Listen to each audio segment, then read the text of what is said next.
남잔 핑크지. 인정? 안녕하세요, 폭풍쾌남 국가이버입니다. 오늘은 인테리어를 준비하시는 분들께 드리는 팁? 솔직히 얘기해서 제 컨텐츠는 몸으로 하기 때문에 너무 힘들어가지고 그냥 말로 한번 해주려고. 처음에 이제 인테리어를 하게 되면은 뭐부터 설정을 해야 될지 되게 막막하잖아요. 처음에 설정해야 될 거는 내가 얼마까지 생각을 할 건지, 전체적으로 20평대면은 평당 100만원짜리면 2천만원, 30평이면 3천만원, 이 정도까지는 괜찮겠다. 이제 이런 거를 제일 처음에 설정하는 게 중요하고요. 물론 여기서 설정한 가격보다 분명히 오르긴 오를 거예요. 견적 같은 경우를 받아보면은 나는 2천만원을 생각했는데 뭐 2,800만원이 나왔다, 700만원이 나왔다. 조금씩 차감을 하는 거예요. 이거까지는 그냥 쓰겠다, 아니면 좀 나중에 하겠다. 제일 먼저 해야 될 거는 첫 번째, 내가 가지고 있는 돈, 견적 범위를 설정한다. 두 번째 같은 경우는 그때부터 이제 컨셉이 들어가야죠. 컨셉. 뭐 어떤 모양으로 들어갈 거냐, 깔끔한 형태로 모던한 스타일로 할 거냐, 아니면은 조금 이제 복고풍으로 클래식한 분위기로 들어갈 거냐, 정말 아기자기하게 뭐 북유럽 스타일로 들어갈 거냐, 이런 식으로 이제 컨셉을 잡고 그 다음 색상으로 좁은 집은 최대한 밝게 해서 넓어 보이는 거, 넓은 집은 밝으면은 좋지만은 그래도 너무 밝아도 좀 병원 같아 느낌이. 그래서 조금 이제 뭐 포인트 컬러를 설정을 해가지고 예쁘게 꾸민다든지. 평당 100이 평균가야? 차시를 제외한 나머지 올공사 거진 평당 100. 평수가 작으면 작을수록 평당 단가는 조금 더 높아져. 왜? 들어가는 자재비는 적어지지만은 들어간 인건비, 그리고 공사가 들어가는 공사의 수는 똑같잖아. 근데 집안 상태에 따라 또 틀리지. 요새는 굳이 뭐 오프라인 업체를 안 찾아가도 되고, 온라인 업체들, 예를 들어서 집탁도 있고, 뭐 인스타워드, 뭐 카페 같은 데 들어가도 이거 많고, MS 하우징인가? 그런 것도 있고. 견적서를 받아요? 대략적인 견적서도 주는 경우는 있는데, 실측하기 전에 견적서 받는 거는 아무런 의미가 없어요. 저도 이제 인테리어 현업에 있다 보니까 견적서나 이렇게 많이 받는데, 몇 평에 무슨 아파트인데요, 이제 얼마예요? 라고 하면은 그런 가격적으로 단차가 너무 많이 나. 25평이라도 하더라도 공사했던 아파트 같은 경우는 상관이 없겠지. 어느 정도 구조량을 꽤 차고 있으니까. 근데 가보진 않은 아파트, 평면도만 봤을 때 뭐 얼마 정도 나올 것 같아요 하는데, 막상 실측을 해보거나 아니면 현장 상황을 보면은 달라지는 경우가 굉장히 많지. 그리고 부분적으로 되게 보수를 해달라는 분들도 많아요. 요것만 만약에 따로 없애주세요 하면은 정말 조그만 거지만 목수만 따로 부르는 경우도 생기고, 목수 한 명 부르는데 거의 한 30만원 정도 되니까 전문가가 하나는 들어와야 되니까 그게 이제 가격이 비싼 건데, 실질적으로 인테리어를 생각하시는 분들은 그런 거를 잘 모르지. 이거 이렇게 하면 될 것 같은데 이렇게 비싸요? 라고 하면은 그 일을 하시는 분 몸값이 그래요 라고 밖에 말 못하는데, 그렇게 하면은 이제 나한테 안 하겠지. 너무 먹먹하겠지.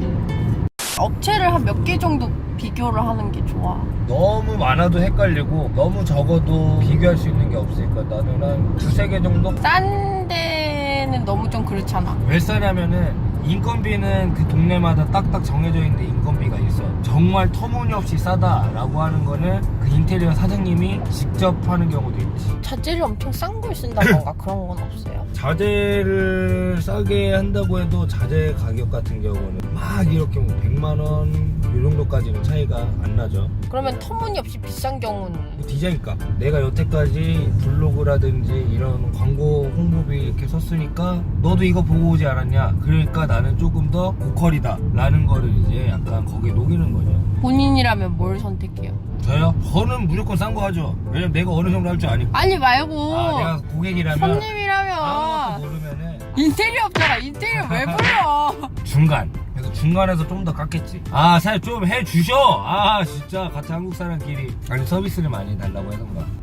서비스 같은 경우는 뭐 도어락, 아니면은 비디오폰은 조금 세긴 세다. 베란다에 칠을 하기로 했어. 근데 현관문 상태가 너무 안 좋아. 뭐 칠하시는 김에 그냥 뭐 페인트 현관문도 좀 칠해주세요. 약간 이런 거 견적서에 차라리 서비스 물품이라고 하고 나 같은 경우는 그렇게 쓰거든. 이거 이 정도까지는 제가 해드릴게요 라고. 그래서 나는 차라리 비용은 조금 더 받되 서비스를 좀 더 많이 해주지. 그리고 좀 한 뭐 50만원 100만원 정도 차이가 나는 거는 뭐 인테리어를 하고 나면은 그 부자재 쓰레기들이 남잖아. 이런 거를 뭐 그냥 용역을 불러서 버리는 사람들은 역시 그 인건비에 포함을 시키는 거고, 나는 그 정도는 쓰레기는 내가 직접 버리거든.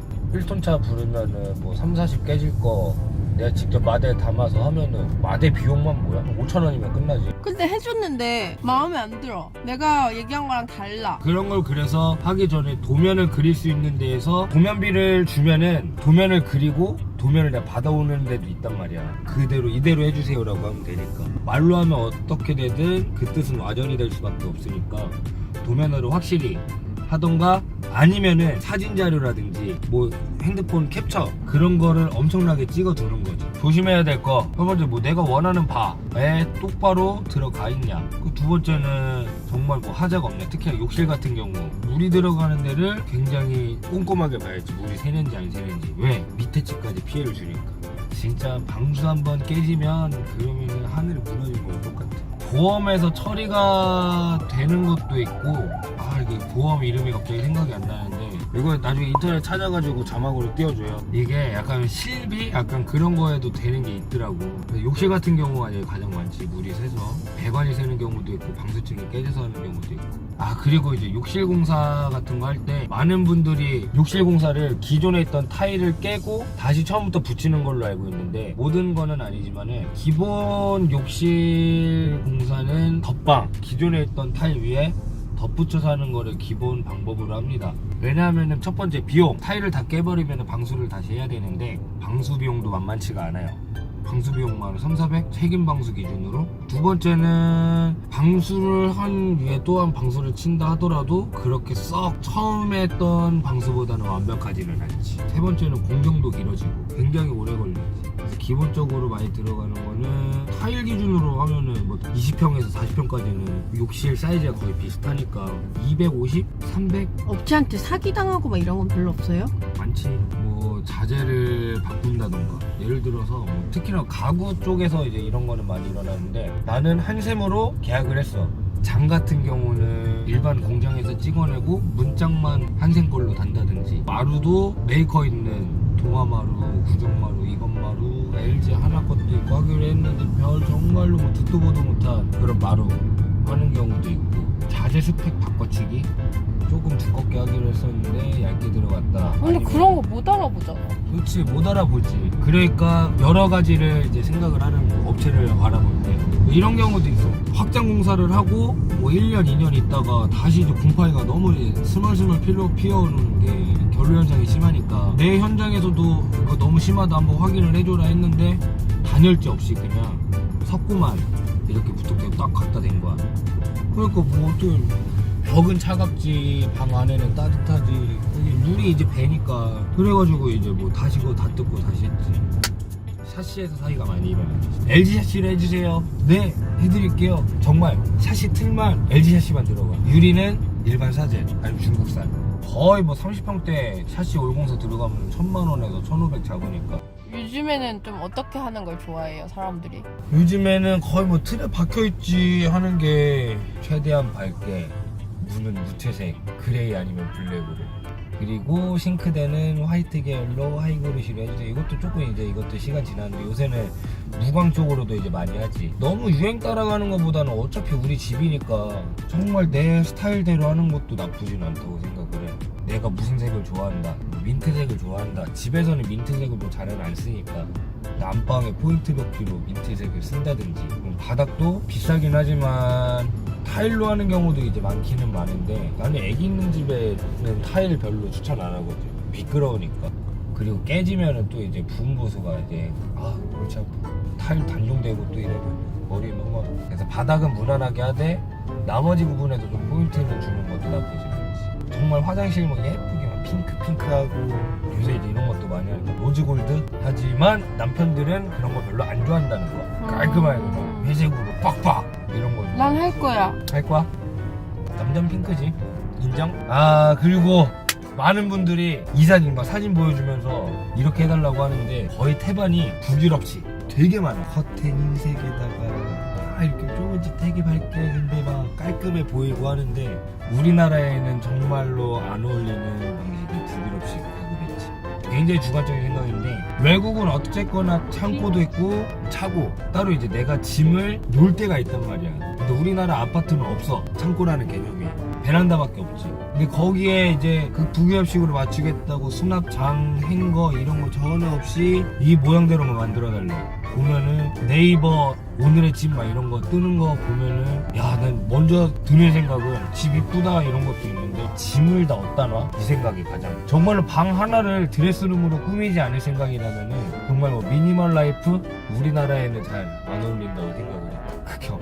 조금 현실과 타협을 해야지 내가 원하는 디자인이라든지 아니면 내가 처한 상황이라든지 이런 거를 타협을 해야지 뭐 예쁜 집, 실용성 있는 집, 편한 집이 되는데 뭐 한 열에 두세 집 같은 경우는 너무 디자인 쪽으로만 생각하는 경향이 있어서 뭐 어쨌거나 뭐 나도 그냥 말로 해가지고 아 저는 뭐 원하는 대로 해줬습니다 라고 끝낼 수도 있는데 어찌 됐건 간에 그나마 이제 손님들보다는 내가 조금 더 전문가니까 그런 거를 좀 만류해줄 거는 만류해줘야지. 실용성 위주지. 약간 내 디자인 철학은 두 번째가 디자인. 특히나 신혼부부들이 그런 병크를 많이 저지르지. 남편은 그냥 너가 하면 나도 좋아.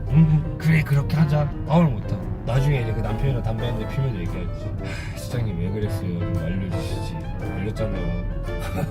아내분 좋다면 같이 좋다면서 제가 어떤 어떻게 그런 말을 합니까? 말 불쌍하네.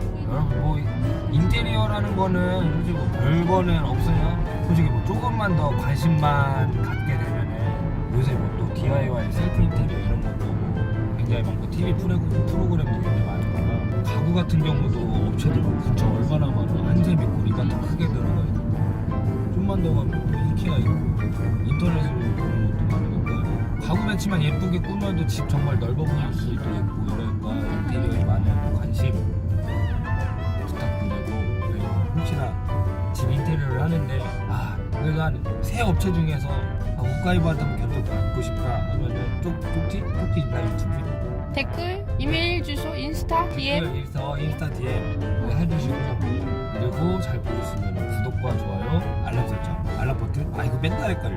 꼭 좀 부탁드리겠습니다. 도와주십시오 선생님들. 이만 오늘 우가이버의 잡살 여기서 마치도록 하겠습니다. 이상 폭풍캐남 우가이버였습니다. 컷!